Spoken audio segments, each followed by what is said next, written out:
Arriving in the UK with a renewed sense of urgency, President Zelenskyy meeting for bilateral talks with the E3. By meeting in London with the leaders of the UK, France and Germany, this is a show of unity.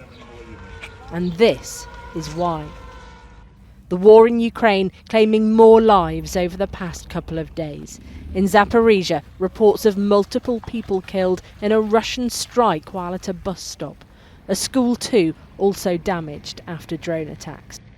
And an attack on a storage facility 15 kilometres from the site of the world's worst nuclear disaster at Chernobyl. The International Atomic Energy Agency said it was metres away from where large amounts of nuclear material is stored. President Zelenskyy wrote an open letter to President Putin asking for face-to-face negotiations. Putin said the letter was rude and that there was no point. He dismissed the lot. And many in Ukraine have little hope that diplomacy will achieve anything. No, Zelenskyy wrote a very strict letter and given President Putin's pride. He would never agree to that.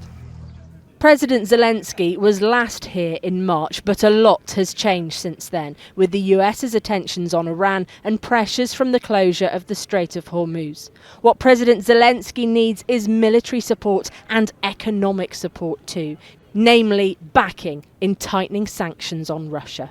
It's here in London that President Zelenskyy hopes he will have found the support he needs from the UK, from France, from Germany, and that any future peace process won't be negotiated above their heads.